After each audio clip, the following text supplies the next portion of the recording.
Okay, so welcome guys.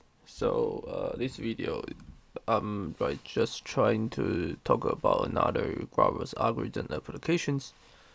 So up to now, so I think this is very interesting topic. So be sure to subscribe to my channel.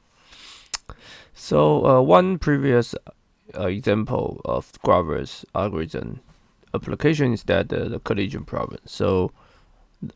Suppose we have a function f, right, from 1 to n, map to 1 to n, and we are promised that f is 2 to 1, and we want to find a collision. Collision means that finds x is different to y, but f of x same as f of y.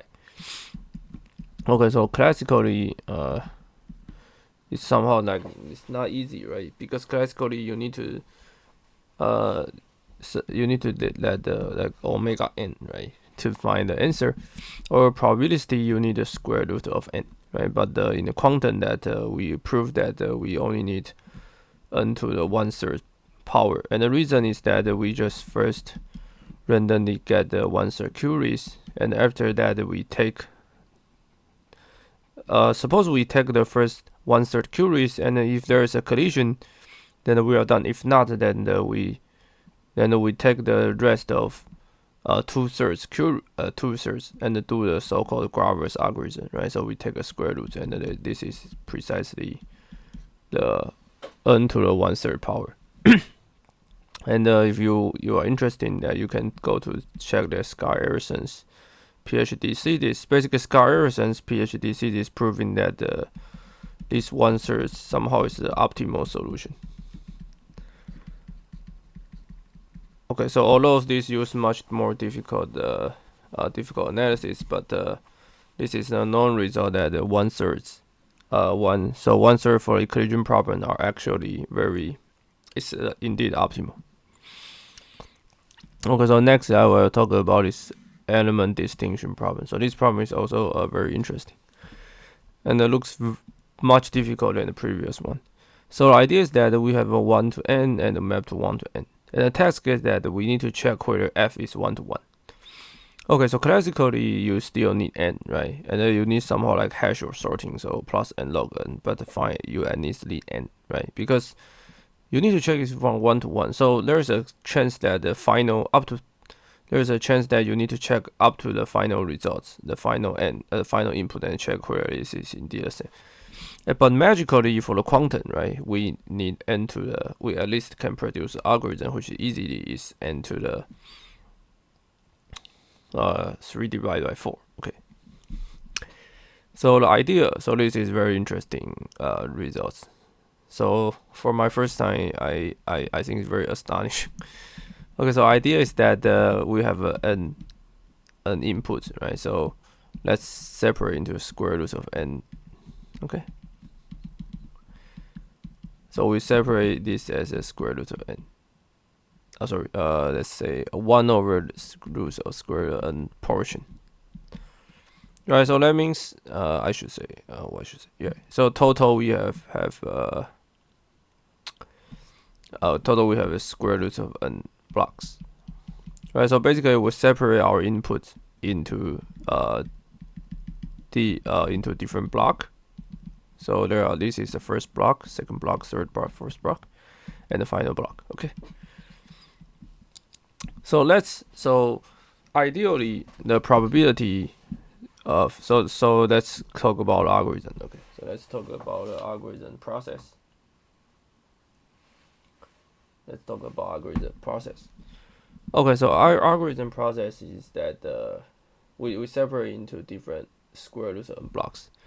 Okay, so let's say if we focus on this first block, and then we do the Q research. So we just enumerate all the square roots of n. Then what we'll get? Then we will need at least the square root of n, right? Because now we done this block classically, right? So that means the probability of successing finding. So the probability. Okay, so I should say the probability of proving this guy is not 1 to 1. Is basically 1 over 1 over square root of n, right? The idea is that since we have square root of n blocks, right? So if it's not 1 to 1, right? So there is a probability that so there are square root of n blocks. So if I randomly pick one blocks and check whether I can find the answer, then the probability that I can find such answer is 1 over square root of n, right? Because we have square root of n blocks. So this is just classical results. Right, but amazingly, we can use the Grover's algorithm, right? We can use Grover's algorithm to help us to amplify these results. So then we use Grover's to amplify these results, right? So you can now we have a square root n blocks, right? So we can take another square root. So this final square root, this square root is due to Grover's. Okay, and after we take it, then we still need the number. We still need to query the original, right? So we need to original square root of n, right? Because although we amplify the result, but finally we only get one block, right? And we need to do the square root of n. So we get n to the 1 over 4 times the n to the square root of n. So we get the 3 divided by 4. Okay, so I mean it's somehow I don't hear you guys understand, right? But the idea is that just what I say, you originally say that if you randomly pick a block, right? The idea that you prove is which is not 1 to 1 is 1 over square root of n because there are square root of n blocks, and then we use the amplifier to view all of it as the Grover's algorithm. So we take another square root, and then finally we do it classically. So we times another square root of n. Okay, so this is the inner subroutine, and then this is the outer Grover's. Okay, so there is an analysis that so there is just some remaining remark. So we know that this problem is much difficult than the original square root, original Grover's problem, because in the original Grover's problem we have one mark point which we need to solve, right? So we know that this problem is much difficult then. So we can say that the complexity, let's say the complexity is, but the Curie complexity should be, the optimal Curie complexity should less than this guy, right, and higher than this guy, right? So this is the simple Grover's algorithm. And the reason is very simple because to find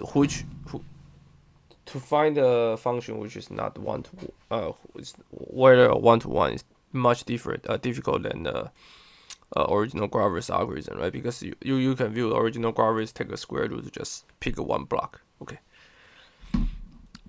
but yeah, so there is a reason results. I think that is this guy, and it's 2003, and Andres and okay, so you can go to search this paper if you are interested, then one can prove, one can show. Actually, there is a n to the 2/3 power up algorithms for it, and it is optimal. Okay, so this is very difficult results, and I will not prove it. So yeah, but there's a reference. Okay, so this is very interesting. I think this element distinctness problem is also like the collision problem, which is a really amazing new application of Grover's algorithm. So I hope you guys enjoyed it. And the next time we will start to talk about Shor's algorithm and other quantum algorithm. So if you're interested, you can go to click my my channel list and see whether you are interested in other like math or physics. And if you want me to do other videos, please just write a suggestion. I will try to see you guys. I will try to build a video list and study more. Okay, I will see you guys in the next videos.